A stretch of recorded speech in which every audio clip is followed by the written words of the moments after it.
नमस्कार दोस्तों, मैं चंद्रभान सीबी एकेडमी क्लासेस में आपका स्वागत करता हूं। दोस्तों, आज की इस वीडियो में हम लोग डिस्कशन करने वाले हैं मॉक टेस्ट 2 के बारे में।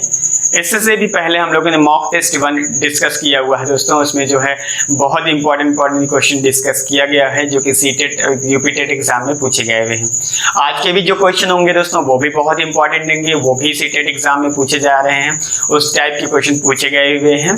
तो ये वीडियोस भी आपके लिए उतना ही इम्पोर्टेंट होगा जितना कि इसका पहला वाला वीडियोस था। यदि दोस्तों आप लोगों ने पहला वाला वीडियोस नहीं देखा हुआ है, मॉक टेस्ट 1 नहीं देखा हुआ है, तो डिस्क्रिप्शन बॉक्स में उसका लिंक दिया गया हुआ है, आप उसको देख सकते हैं और अच्छे से समझ सकते हैं। उस टाइप के क्वेश्चन आप स्वयं से लगा सकते हैं।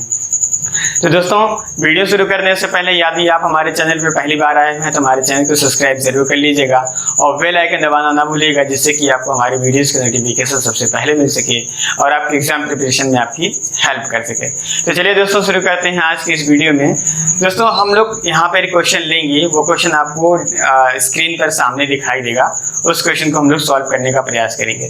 तो हम दोस्तों यहाँ पे देख रहे हैं, हमारे पास पहला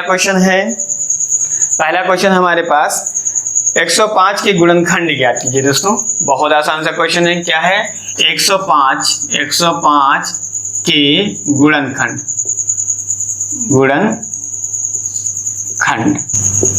105 के गुणनखंड करना। आपको स्क्रीन पर क्वेश्चन दिखाई दे रहा होगा। तो देखिए कैसे किया जाएगा। इसके 105 के गुणनखंड करना आपको आ रहा होगा। इसके पहले हम लोगों ने दोस्तों गुणनखंड टॉपिक पर डिस्कशन किया हुआ है। यदि आप लोगों ने इस वीडियो को नहीं देखा हुआ है तो डिस्क्रिप्शन बॉक्स में उसका लिंक दिया गया हुआ है, आप वहां से देख करके उसको समझ सकते हैं। एक दो क्वेश्चन हम इस पर लगाने का प्रयास करते हैं ताकि आपको गुणनखंड समझ में आ जाए, ताकि आगे के जो हम लोग स्टेप बढ़ेंगे आपका रिविजन भी होता रहेगा। चलिए देखिए, 105 का गुणनखंड करना है तो 105 के गुणनखंड कैसे करेंगे हम लोग। 105 इसको गुणनखंड करिए। सबसे पहले क्या करते हैं, इसको प्राइम फैक्टर। अब दोस्तों प्राइम फैक्टर होते क्या हैं, तो इसके पहले उससे भी पहले जानना होगा हमें कि प्राइम नंबर क्या होते हैं। तो प्राइम नंबर वे होते हैं जो केवल खुद से और एक से कटते हैं। जो केवल एक से और खुद से कटते हैं उसे प्राइम फैक्टर कहते हैं, प्राइम नंबर कहते हैं दोस्तों। तो हमें क्या करना होता है, जैसे प्राइम नंबर हो गया दोस्तों, हम यहाँ पे देख लेते हैं कुछ प्राइम नंबर। जैसे हो गया 2, 3 हो गया, 5 हो गया, 7 हो गया। ये छोटे हैं दोस्तों। इसी से ज्यादातर हम क्या करते हैं, इन्हीं नंबरों से काटने का प्रयास करते हैं। यदि इससे नहीं कटता है तो हम आते हैं 11 पर, और उससे नहीं करता तो हम आते हैं 13 पे, अगर उससे भी नहीं करता तो हम आते हैं 17 पे। इस तरीके के जो नंबर होते हैं दोस्तों, ये हमारे क्या कहते हैं, प्राइम नंबर कहलाते हैं। मतलब कि the number which is divisible by 1 and itself. The number which is divisible by 1 and itself, मतलब कि वे नंबर जो खुद से करते हों और एक से करते हों, ऐसे नंबर को क्या कहते हैं, प्राइम नंबर कहते हैं। तो हमें क्या करना होता है, गुणनखंड करने के लिए प्राइम नंबर को चूज करना होता है। तो देखिए 105 है, इसको काटने का प्रयास करिए। तो 105 कैसे कटेगा। 105 आप देख रहे हैं 2 से कटेगा, बिल्कुल नहीं कटेगा, क्योंकि लास्ट डिजिट क्या है, 5 है। आप 3 देख रहे हैं, 3 से कटेगा, बिल्कुल नहीं कटेगा। हाँ, बिल्कुल कट जाएगा, 3 से बिल्कुल कट जाएगा। कैसे कटेगा, क्यों? 3 का डिविजिबिलिटी आप लोगों ने पढ़ा हुआ दोस्तों, यहाँ पे वो भी रिवीजन कर लिए। 3 की डिविजिबिलिटी क्या होती है कि यदि जो संख्या दी हुई हो, संख्याओं का योग 3 से डिविजिबल हो, तो पूरा नंबर 3 से डिविजिबल होगा। जैसे देखिए कि 105, यहाँ 3 डिजिट है, 105 लिखा हो, 105 3 डिजिट है। इन तीनों को ऐड कर लीजिए। तो तीनों को ऐड करने के बाद 1 + 0 + 5 इज इक्वल टू होता है 6, एंड 6 इज डिविजिबल बाय 3, तो डिविजिबल है दोस्तों। अगर 6 को 3 से डिविजिबल करते हैं, पूरी तरीके से वो डिविजिबल हो जाता है। तो इसका मतलब कि यह नंबर हमारा 3 से डिविजिबल है। तो सबसे छोटा प्राइम फैक्टर इस संख्या के लिए, सबसे छोटा प्राइम नंबर हमको क्या मिलेगा, 3। आइए चेक करते हैं, 3 से काटते हैं तो 3 3 का कितना हो जाएगा दोस्तों, 9 हो गया। यहाँ रिमाइंडर एक बचा, हो गया 15। 3 5 15, ये पूरी तरीके से कट गया हुआ है। ठीक है, चलिए आगे बढ़ते हैं। अब देखते हैं आगे 35 के लिए फिर से हम देखते हैं 2 से कटेगा, बिल्कुल नहीं कटेगा, क्योंकि लास्ट डिजिट इवन है, ऑड है, ऑड डिजिट हमारा कटता नहीं है 2 से। अब 3 से देखते हैं, 3 से कटेगा, तो 3 से नहीं कटेगा दोस्तों। क्यों नहीं कटेगा, क्योंकि दोनों को जोड़िए, दोनों का जोड़ 8 होता है, और 8 हमारा 3 से नहीं कटने वाला है। तब क्या करेंगे, हम 5 की तरफ बढ़ते हैं। 5 से कटेगा, बिल्कुल कट जाएगा। 5 7 कितना होता है दोस्तों, 5 7 35 होता है, तो ये भी कट गया। अब देखिए दोस्तों, ये 7 आ गया। 7 भी क्या है, एक प्राइम नंबर है। तो प्राइम नंबर है तो इससे किससे कटेगा, 7 से ही कटेगा। तो 7 7 1 हो गया दोस्तों। 7 1 जा 7 हो गया, तो ये पूरा पूरा कट गया। तो 105 के गुणनखंड क्या आए? 105 के गुणनखंड आए 3 मल्टीप्लाइड बाई 5 मल्टीप्लाइड बाई 7। ठीक है, गुणनखंड करते समय हमें इस बात का ध्यान रखना होता है, सबसे पहले हम छोटी से छोटी प्राइम संख्या को चूज करते हैं, सबसे छोटी से छोटी अभाज्य संख्या को चूज करते हैं। सबसे पहले हम 2 को देखते हैं, यदि वह संख्या 2 से डिविजिबल हो जाती है, 2 से भाज्य हो जाती है, तब हम क्या करेंगे? उसको काटेंगे। यदि नहीं कटती है तो हम क्या करते हैं? 3 की तरफ आते हैं। यदि 3 से भी नहीं कटती तो हम क्या करेंगे? 5 की तरफ आते हैं। तो इस तरीके से हम क्या करेंगे? प्राइम फैक्टर को चूज करेंगे। तो देखिए इसके फैक्टर कितने आ गए? 3 आ गया, 5 आ गया एंड 7 आ गया। किसके? 105 के फैक्टर हो गए, इसके गुणनखंड हो गए दोस्तों। क्या करना है? इसी तरीके से आपको भी और 2-3 क्वेश्चन दिए हुए हैं, एक आध क्वेश्चन और लगाइए, लगाकर प्रयास करिए, देखिए कैसे सॉल्व होता है। आपके स्क्रीन पर अगला क्वेश्चन दिखाई दे रहा होगा दोस्तों, आपकी स्क्रीन पर अगला क्वेश्चन आपको दिखाई दे रहा होगा, देखिएगा। आपका स्क्रीन पर अगला क्वेश्चन है 360। कितना है? 360 के गुणनखंड। 360 के गुणनखंड आपको स्क्रीन पर दिखाई दे रहे होंगे दोस्तों। हम लोगों ने 5-6 क्वेश्चन लिए हुआ है, जिसमें से हम केवल 2 क्वेश्चन 3 क्वेश्चन डिस्कस करेंगे। इसके बाद आपके लिए प्रैक्टिस के लिए दे दिया जाएगा, वो क्वेश्चन क्या करेंगे? आप प्रैक्टिस करेंगे। जिस तरीके से यहाँ पे करके दिखाया जा रहा है उसी तरीके से क्या करना है? आपको उस सारी क्वेश्चन को सॉल्व करना है। जैसे यहाँ पे गुणनखंड ज्ञात किया जा रहा है, एक क्वेश्चन हो गया, आप उसको नोट कर लीजिएगा। अगला क्वेश्चन करने जा रहे हैं, इसको भी आप करेंगे, क्या करेंगे? नोट कर लेंगे। और अदर जो क्वेश्चन दिए जाएंगे एज एग्जाम्पल आप उसको क्या करेंगे? सॉल्व करेंगे।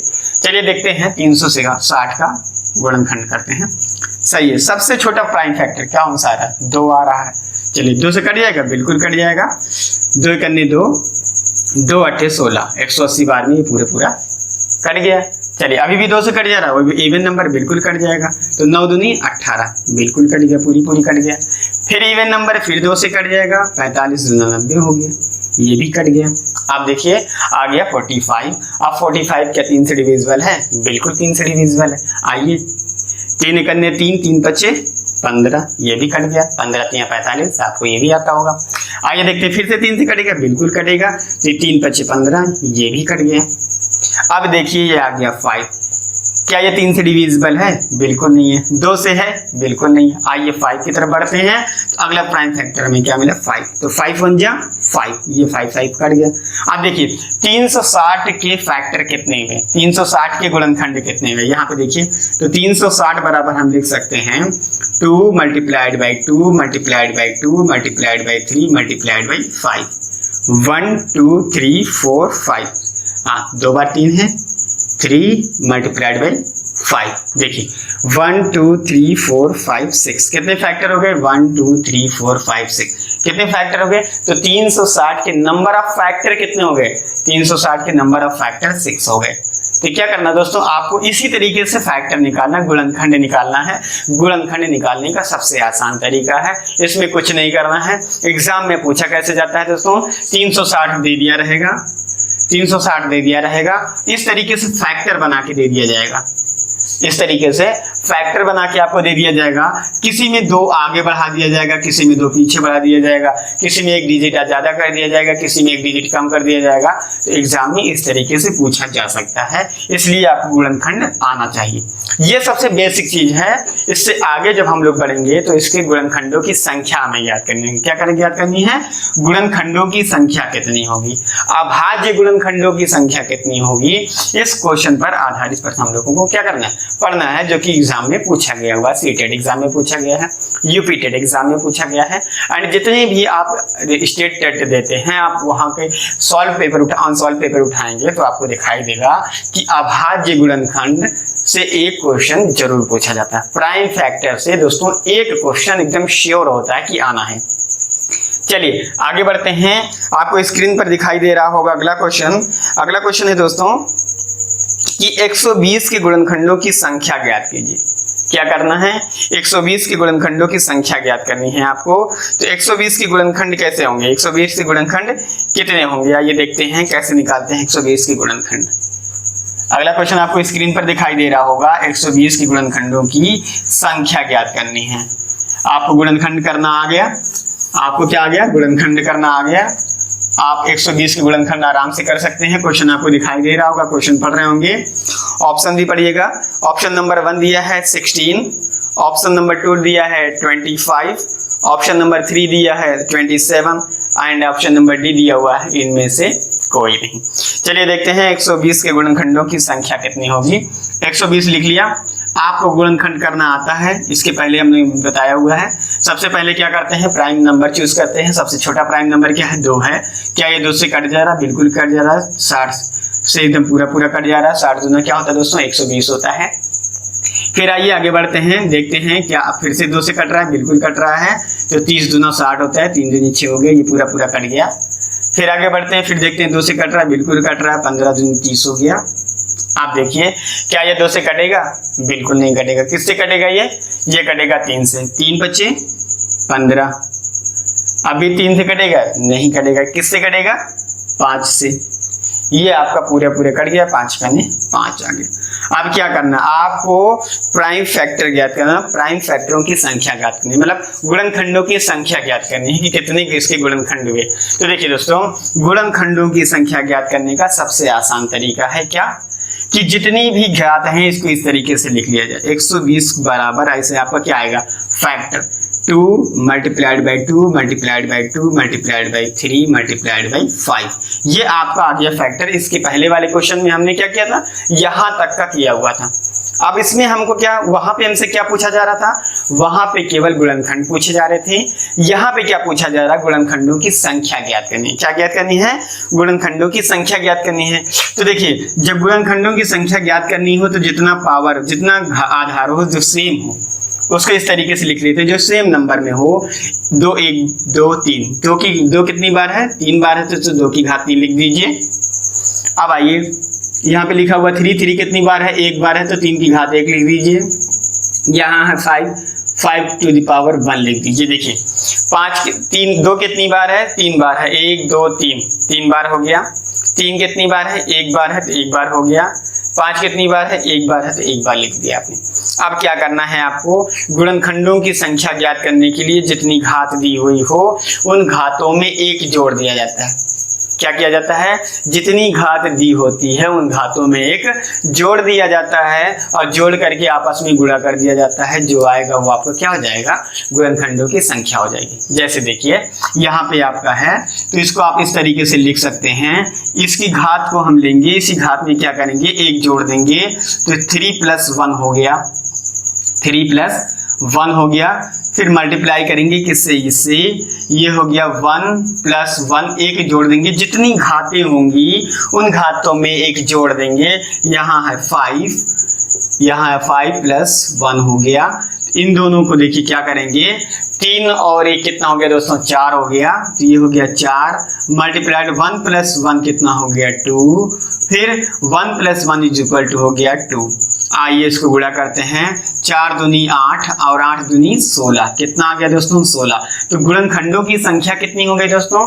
16 हो गई। तो 120 में गुणनखंडों की संख्या कितनी होगी? 16 होगी। आई होप कि आपको अच्छे से समझ में आ गया होगा। ऑप्शन मिलाइए। Option number A 16, option number B 25, option number C 27 and option number D इनमें से कोई नहीं। तो option number 1, option number A is the right answer. Option number A क्या है?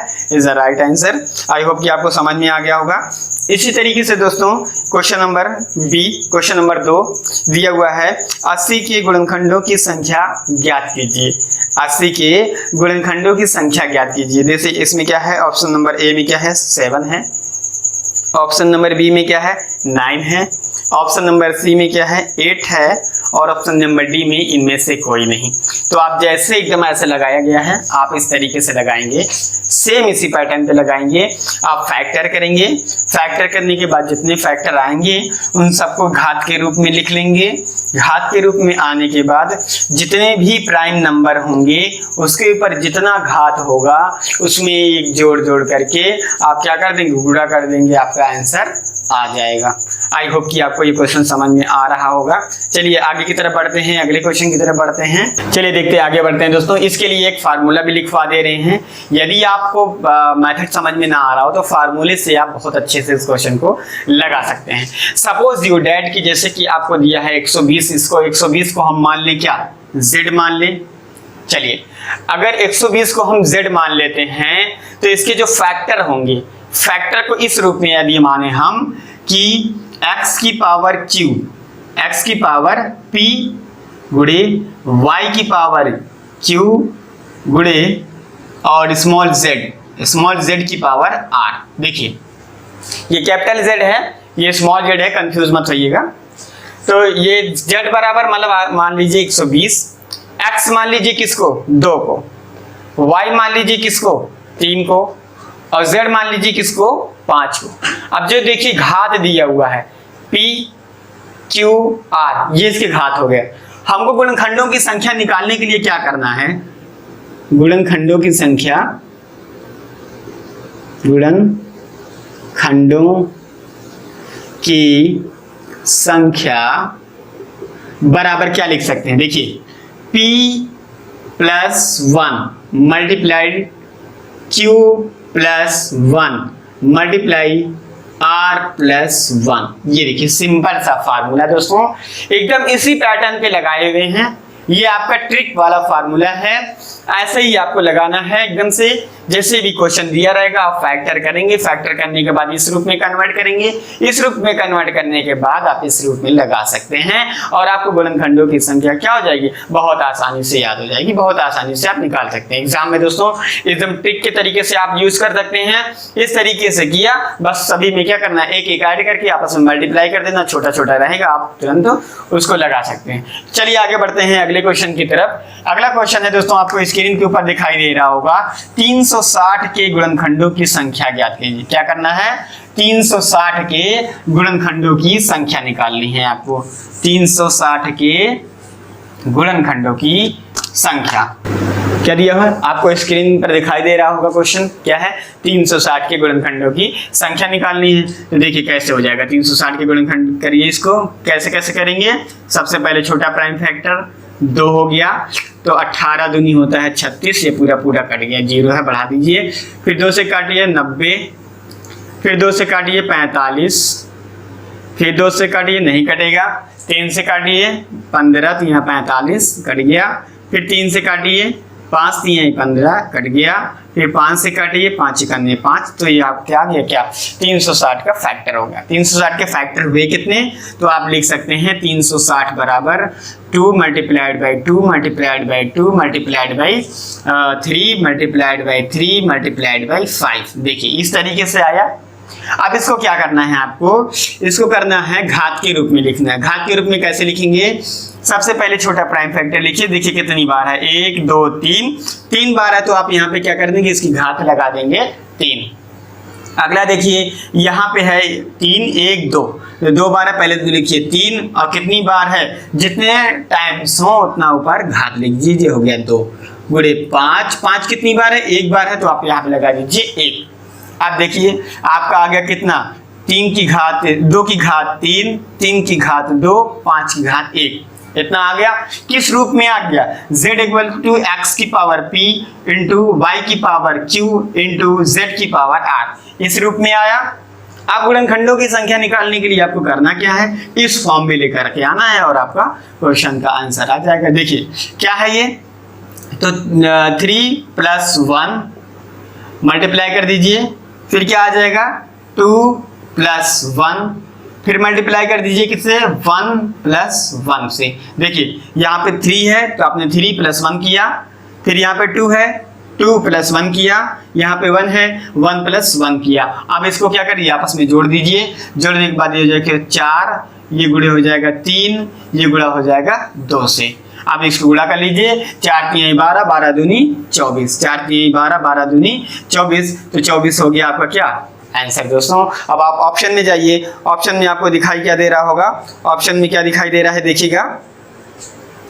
Option number 1 24, option number B 25, option number C 27, and option number D none of these, इनमें से कोई नहीं। तो 24 मतलब कि आपको क्या मिल गया, ऑप्शन नंबर ए। ऑप्शन नंबर ए आपका क्या है, राइट आंसर है। आई होप कि अब तो आपको गुणनखंडों की संख्या निकालना बहुत आसानी से आ जाएगा, मतलब कि आपसे एक भी क्वेश्चन गलत होने वाला नहीं है। तो आप क्या करेंगे, स्क्रीन के ऊपर आपको क्वेश्चन दिखाई दे रहा होगा, आप स्क्रीन के ऊपर देख रहे होंगे। तो आपको इस तरीके से 3-4 क्वेश्चन और भी दे दिए जा रहे हैं प्रैक्टिस के लिए। आप कैसे प्रैक्टिस करेंगे, हम क्वेश्चन को पढ़ दे रहे हैं। क्वेश्चन है 40 के गुणनखंडों की संख्या ज्ञात कीजिए। क्या दिया आपको स्क्रीन पर दिखाई दे रहा होगा कि 40 के गुणनखंडों की संख्या ज्ञात कीजिए। पहला ऑप्शन है 7, ऑप्शन नंबर बी है 9, ऑप्शन नंबर सी है 8, ऑप्शन नंबर डी है इनमें से कोई नहीं। अगला क्वेश्चन है वो भी आपको स्क्रीन पर दिखाई दे रहा होगा, 115 के गुणनखंडों की संख्या ज्ञात कीजिए। 115 के गुणनखंडों की संख्या ज्ञात कीजिए। उसमें भी आपको ऑप्शन दिया हुआ आपको स्क्रीन पर दिखाई दे रहा होगा। ऑप्शन नंबर ए है 3, ऑप्शन नंबर बी है 2, ऑप्शन नंबर सी है 4 और ऑप्शन नंबर डी है नॉन ऑफ दीज, इनमें से कोई नहीं। तो 2 क्वेश्चन ये हो गए दोस्तों। और भी क्वेश्चन है जो आप लगाएंगे, प्रैक्टिस करेंगे। 256 के गुणनखंडों की संख्या ज्ञात कीजिए। 256 के गुणनखंडों की संख्या ज्ञात कीजिए। पहला ऑप्शन है आपको स्क्रीन पर दिखाई दे रहा होगा, पहला ऑप्शन है option number 1 3, option number B है दोस्तों 2, ऑप्शन नंबर सी है दोस्तों 9, ऑप्शन नंबर डी है इनमें से कोई नहीं। तो आपको क्या करना है, इस टाइप के क्वेश्चन है, बस क्या करना आपको अभ्यास करना है दोस्तों। ये सभी क्वेश्चन एग्जाम में पूछे गए हैं, इसलिए बहुत इंपॉर्टेंट हो जाते हैं। तो गुणनखंडों की संख्या निकालने के लिए आपको 5-6 क्वेश्चन दे दिया जा रहा है, आप अभ्यास करिए। 2 क्वेश्चन हमने लगा दिया हुआ है, 2 क्वेश्चन क्या किया हमने लगा दिया। आप क्या करेंगे, 4 क्वेश्चन हैं, आप उसका अभ्यास करिए। अभ्यास जितना ज्यादा होता है मैथ उतनी ही ज्यादा स्ट्रांग होती है। होता क्या दोस्तों, यदि आप किसी चीज को बार बार करते हैं तो वो आपको अधिगम हो जाता है, वो चीज आपको लर्न हो जाती है। यदि आप एक दिन किसी चीज को करिए और दूसरे दिन छोड़ दीजिए, फिर अगले दिन छोड़ दीजिए, मतलब आप जिस चीज में आपकी रेगुलरिटी नहीं होती है वो चीज आपको अच्छे से तैयार नहीं होता है। इसलिए क्या करना है, आपको रेगुलरिटी बना के रखनी है, क्योंकि रेगुलरिटी मैथ में बनी रहेगी तो क्वेश्चन कभी गलत नहीं होगा। क्यों, क्योंकि इसमें होता क्या है, मैथमेटिक्स में फार्मूला मेन होता है। यदि आप फार्मूला भूल जाते हैं तो ये मान के चलिए कि आपसे क्वेश्चन तो गलत हो ही जाएगा। चलिए देखते हैं अगला क्वेश्चन इसमें है अभाज्य संख्या पर आधारित प्रश्न। क्या है दोस्तों, अभाज्य संख्या पर आधारित प्रश्न। आपको क्या होगा, स्क्रीन पर क्वेश्चन दिखाई दे रहा होगा। स्क्रीन पर क्वेश्चन है आपकी कि 20 की घात 15। क्या क्वेश्चन है कि 20 की घात 15, 20 की घात 15 में कुल कितने अभाज्य गुणनखंडों की संख्या है। 20 की घात 15 में कुल कितने अभाज्य गुणनखंडों की संख्या है, क्या करना है, हमें ज्ञात करना है। ऑप्शन 1 दिया है दोस्तों 15, ऑप्शन नंबर बी दिया हुआ है दोस्तों 30, ऑप्शन नंबर सी दिया हुआ दोस्तों 45 और ऑप्शन डी है इनमें से कोई नहीं। तो हमें क्या करना है, 20 के गुणनखंडों की अभाज्य गुणनखंडों की संख्या ज्ञात करनी है। देखिए कैसे ज्ञात करेंगे, सबसे सिंपल सा तरीका। इसमें आप देखिए, अगर इसको आप फैक्टर बना के सबसे सोची तोड़ के सबसे ज्यादा निकालें तो संभव नहीं। सबसे आसान सा ट्रिक है, इसको आप अंदर जो घात है इसको ऐसे रहने दीजिए, इसको छुइएगा नहीं बिल्कुल भी, इसको बिल्कुल डिस्टर्ब मत करिए, इसको कोष्टक में करिए। 20 को फैक्टर कर लीजिए। जब आप 20 का फैक्टर करेंगे तो आप 2 से काटेंगे ये हो जाएगा 10, फिर 2 से काटेंगे ये हो जाएगा 5, फिर 5 से काटेंगे ये हो जाएगा 1। देखिए आपने क्या किया, 20 का निकाल लिया फैक्टर। आप उसको इस तरीके से लिख दीजिए 2 गुणे 5 की घात 15। आपने क्या लिखा, 2 गुणे 5 की घात 15। ओवरऑल 15 हो गया दोस्तों, ऊपर घात लगा हुआ है। देखिए क्या 20 लिखा हुआ है, 2 दूनी 4 पंजे 20 हो गया, ये भी सही है। अब अगले क्या करना है आपको, देखिए आपको दिख रहा होगा 2 2 बार है, 1 2, तो इसको आप क्या करना है, इसको 2 की घात 2 कर देनी है और 5 की घात क्या करना है, 1 करना है। ओवरऑल कितना है दोस्तों, 15 है। सबसे सिंपल सा तरीका है, कुछ नहीं करना इसमें। अब जब आप जानते हैं कि जब घात की घात हो, मतलब कि x की power n to the power m हो, तब आप क्या करते हो, x की पावर m इंटू n हो जाता है।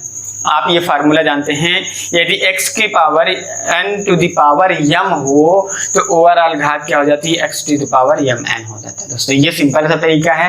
आपको क्या करना है, आपको करना है 2 की घात 2 गुणे 15 multiplied by 5 to the power 1 into 15। देखिए हो गया सॉल्व आपका क्वेश्चन। 2 की घात कितना हो गया दोस्तों, 30 हो गया, और गुणे 5 की घात कितना हो गया, 15 हो गया। आपको क्या करना है, अभाज्य गुणनखंडों की संख्या निकालनी है। मतलब क्या, जो उसकी पावर में होगा वही उसकी गुणनखंडों की संख्या होगी। जो पावर में है वही गुणनखंडों की संख्या है। दोनों को आपस में जोड़ दीजिए, आपका क्या आ जाएगा, गुणनखंडों की संख्या आ जाएगी। इस टाइप के क्वेश्चन में दोस्तों ये हो गया 30 प्लस हो गया 15 इज इक्वल टू हो गया 45, मतलब 45। ये हो गया क्या आपका आंसर। तो आप आंसर मिलाइए। ऑप्शन नंबर 1 में है 15, ऑप्शन नंबर बी में है 30 एंड ऑप्शन नंबर सी में है 45। Option number C is a right answer. Option number C क्या है दोस्तों, राइट आंसर हो गया। आई होप कि ये क्वेश्चन आपको समझ में आ गया होगा कि क्या करते हैं, सबसे पहले जो अंदर संख्याएं दी होती हैं उसका फैक्टर निकालते हैं। हम इसको बिल्कुल जितना पावर दिया होता है हम उसको बिल्कुल भी डिस्टर्ब नहीं करेंगे। हम क्या करेंगे, सबसे पहले इसका फैक्टर निकालेंगे। इसका फैक्टर निकालने के बाद जो पावर में आएगा उसको लिखेंगे। जैसे 2 बार आया है, 3 बार आया है, 4 बार आया है, उसको पावर के रूप में मतलब घात के रूप में लिख लेंगे। घात के रूप में लिखने के बाद जो ओवरऑल घात होता है उस ओवरऑल घात को इस घात से मल्टीप्लाई कर देते हैं।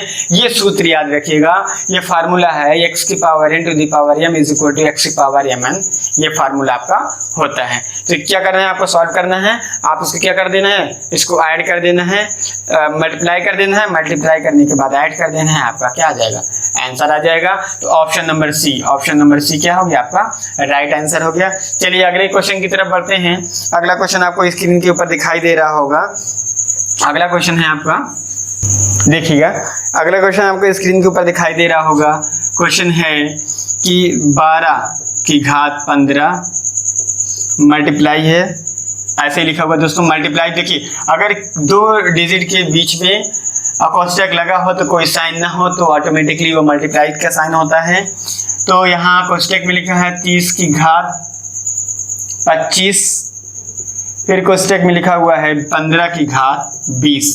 15 की घात 20। देखिए ये क्वेश्चन है, आपको स्क्रीन के ऊपर दिखाई दे रहा होगा कि 12 की घात 15, 30 की घात 25 और 15 की घात 20 में कुल कितने अभाज्य गुणनखंड हैं।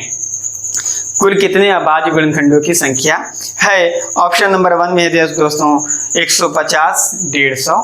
ऑप्शन नंबर बी है 130, ऑप्शन नंबर सी है 160, ऑप्शन डी है इनमें से कोई नहीं। क्या करना है, सबसे पहले वही तरीका जो इसके पहले वाले क्वेश्चन में अपनाया गया है, इसको क्या करना है, अंदर ही तोड़ देना है। इससे घात को डिस्टर्ब नहीं करेंगे, पहले हम घात को बिल्कुल भी डिस्टर्ब नहीं करेंगे, इसको अंदर ही तोड़ देना है। सबसे पहले प्राइम फैक्टर के रूप में, तो प्राइम फैक्टर के रूप में अगर आप तोड़ते हैं तो देखिए क्या हो जाता है, 2 गुणे 3, 2 दूनी 4, 4 तिहाई 12, 2 दूनी 4, 4 तिहाई 12। ये हो गया दोस्तों आपका कितना, घात 15। ये वाला क्वेश्चन हम लोगों ने सॉल्व कर लिया। अगले क्वेश्चन की तरफ बढ़ते हैं। ये देखिए 30 है, 30 को आपको क्या करना है, 2 गुणे 3 गुणे 5, 2 गुणे 3 गुणे 5, 2 तिहाई 6, 6 पंजे 30, 2 तिहाई 6, 6 पंजे 30। प्राइम फैक्टर में ही तोड़ना दोस्तों, और किसी नंबर में नहीं तोड़ना है, क्योंकि हमें अभाज्य गुणनखंडों की संख्या ज्ञात करनी है। अब आइए अगले, इस पे ओवरऑल की घात कितनी है दोस्तों, 25 है, इसको 25 लिख दीजिए। फिर मल्टीप्लाई है कितने, 15। 15 का प्राइम फैक्टर क्या होता है दोस्तों, 3 गुणे 5। क्या होता है, 3 गुणे 5। ओवरऑल घात कितनी है, 20 है। देखिए प्राइम फैक्टर में आपने तोड़ दिया। यदि आपको डायरेक्ट ऐसे करना नहीं आता तो आप सबसे पहले ऐसे कोष्टक में क्या करेंगे, सबसे पहले आप 30 लिख लेंगे और इसको आप छोटे छोटे भाग में तोड़ लेंगे, जैसा कि आपको इसके पहले वाले क्वेश्चन में बताया गया है। आप डायरेक्ट ऐसे कर सकते हैं यदि आपको आता है। देखिए छोटा प्राइम फैक्टर, उसको मल्टीप्लाई करते जाइए। 2 दूनी 4 तिहाई 12 हो गया, ये इसका हो गया। 2 तिहाई 6, 6 पंजे 30, सभी प्राइम फैक्टर हैं। 2 तिहाई 6, 6 पंजे 30, ये इसका हो गया दोस्तों। 3 5 तिहाई 15, दोनों प्राइम फैक्टर है, 5 तिहाई 15 हो गया। ये आपका फैक्टर के रूप में तोड़ गया। आप क्या करिए, यदि कोई संख्या 2 बार आई हो तो उसको घात के रूप में कन्वर्ट कर लीजिए। देखिए 2 की घात 2, यहाँ पे 2 बार आया तो 2 की घात 2 गुणे 3, ओवरऑल 15 कर दीजिए घात। अब आइए, यहाँ पे कोई घात है 2 बार? नहीं है, बिल्कुल भी नहीं है। यहाँ पे कोई घात 2 बार है? बिल्कुल नहीं है। तुम क्या करेंगे, एक बार वही स्टेप फिर से अपना लेंगे। आप एग्जाम में बिल्कुल भी इसको सॉर्ट कर सकते हैं, कोई दिक्कत नहीं है। आपको केवल आंसर वहां देना होता है, यहाँ आपको समझाना है, इसलिए हम क्या कर रहे हैं, समझाना है, इसलिए आपको पूरा एक्सप्लेन करके बता रहे हैं। नहीं शॉर्ट में लगाते तो मैक्सिमम 15 सेकंड का ये क्वेश्चन है, मैक्सिमम 15 सेकंड का, इससे ज्यादा आपको नहीं लगाना है। देखिए आप क्या करना है, इस घात को इस घात के साथ मल्टीप्लाई कर दीजिए, इस घात को इस घात के साथ मल्टीप्लाई करेंगे। इसके पहले हमने फार्मूला बताया था, यदि x की पावर m की पावर n हो तो पावर क्या हो जाता है दोस्तों, आपकी x की पावर m इंटू n हो जाता है। यही आपको फार्मूला लगाना है। तो देखिए आप 2 की घात कितना हो गया, 2 की घात हो गया 30, 15 दूनी कितना होता है 30 होता है, 2 की घात 30 हो गया। फिर मल्टीप्लाई लगाइए, यहाँ पे 3 है, 3 की घात 1 है, तो आप क्या हो जाएगा, 3 की घात 15 हो जाएगा, 3 आपका क्या 15 बन जाए, 15 15 करने 15 होता है। फिर इतनी मल्टीप्लाई का साइन लगाइए, और देखिए यहाँ पे कुछ नहीं है तो घात 1 हो जाता है। आप इस बात को ध्यान रखिएगा कि यदि कोई संख्या 1 बार आई है तो उसकी घात 1 है। आइए इसको मल्टीप्लाई करिए, 2 की घात हो गया 25, फिर ये घात को मल्टीप्लाई करिए, 3 की घात हो गया 25, फिर मल्टीप्लाई करिए 5 की घात हो गया 25। आइए आगे बढ़ते हैं, 3 की घात हो गया 20, और फिर मल्टीप्लाई करिए 5 की घात हो गया 20। आप देखिए, अब देखिए 3 कितनी बार आया है, 2 कितनी बार आया है, 5 कितनी बार आया है, सबको अलग अलग कर लीजिए। 1 2 बस, 2 कितनी बार है, 2 बार है। तो अब क्या करिए, इसको एक साथ में लिख लीजिए। 2 की घात कितनी हो जाएगा, 2 की घात 30 गुणे 2 की घात 25। ये देखिए एक बार में लिख लिया आपकी आसानी के लिए, नहीं तो हम डायरेक्ट भी इसको कर सकते हैं। अगले क्वेश्चन में देखिए आप क्या है, 3 कितनी बार आया है, 1 2 और ये हो गया 3। 3 कितनी बार आया है, 3 बार आया है, तो 3 की घात हो गया 15 मल्टीप्लाइड बाई 3 की घात हो गया 25, और फिर मल्टीप्लाई करिए 3 की घात हो गया 20। ये हो गया 3 का काम। आइए 5 की तरफ बढ़ते हैं। 5 कितनी बार आया हुआ है, 5 इसमें 2 बार आया हुआ है, 1 2 3। देखिए 5 2 बार आया हुआ है, तो 5 की घात हो गया 25, फिर से 5 की घात हो गया कितना, 5 की घात हो गया 20, 5 की घात हो गया 20। अब आप जानते हैं यदि आधार समान हो तो घातें जुड़ जाती हैं, यदि आधार समान हो तो घातें जुड़ जाती हैं। तो देखिए 2 की घात कितना हो गया, 2 की घात हो गया 55, 320 50 25 और 30 55 हो गया दोस्तों। तो 2 की घात हो गया 55 मल्टीप्लाइड बाई 3 पर आ जाइए। 3 के देखिए आधार समान है, यहाँ भी 3 है, यहाँ भी 3 है, यहाँ भी 3 है, लेकिन घात क्या है, घात अलग अलग है। तो देखिए 15 और 25 हो गया 40, 40 और 20 कितना हो गया 60, मतलब क्या 30 की घात हो गया 60। देखिए 15 और 25 हो गया आपका 40, 40 और 20 कितना हो गया 60, 3 की घात हो गया 60। आगे बढ़िए, 5 ही देना है, 5 2 बार है तो दोनों को जोड़ लीजिए, 25 और 20 हो गया 45, तो 5 की घात कितना आ गया 45 आ गया, 5 की घात कितना आ गया 45 आ गया। अब क्या करना है, हमें इससे मतलब नहीं है, हमें अभाज्य गुणनखंडों की संख्या ज्ञात करनी है। तो हमें जितनी घात हैं उन्हीं घातों को क्या कर देना है, आपस में जोड़ देना है। जब हम घातों को जोड़ेंगे तो आप लिखेंगे यहाँ पे अभाज्य गुणनखंडों की संख्या बराबर, आप लिख सकते हैं, आप क्या लिख सकते हैं, अभाज्य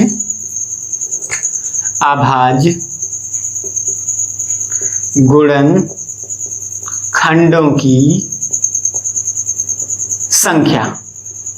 क्या निकालना है आपको, अभाज्य गुणनखंडों की संख्या निकालनी है। देखिए 55 प्लस 60 प्लस 45, तो आप लिखिए 55 प्लस 60 प्लस 45।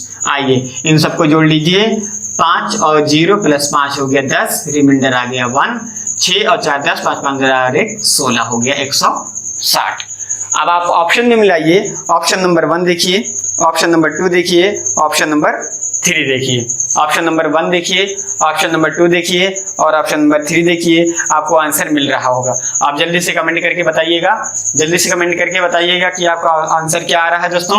आप आंसर से मिलाइए, एकदम सही सही मिलाइएगा, बताइएगा क्या आ रहा है आपका आंसर। आपका आंसर आ जा रहा है ऑप्शन नंबर सी। क्या है? Option number C is the right answer. Option number C क्या है आपका? राइट आंसर है। देखिए इस तरीके के क्वेश्चन को हम एक एग्जांपल के तौर पे आपको और भी दे रहे हैं। आपके सामने स्क्रीन पर दिखाई दे रहा होगा कि 25 की घात 12, 10 की घात 7 और 14 की घात 7 में कुल कितने अभाज्य गुणनखंडों की संख्या है? ऑप्शन दे रहा होगा आपको दोस्तों, ऑप्शन दिखाई दे रहा होगा। ए में दिया हुआ है 65, ऑप्शन नंबर बी में है 54, ऑप्शन नंबर सी में है 52 और ऑप्शन नंबर डी में है 68।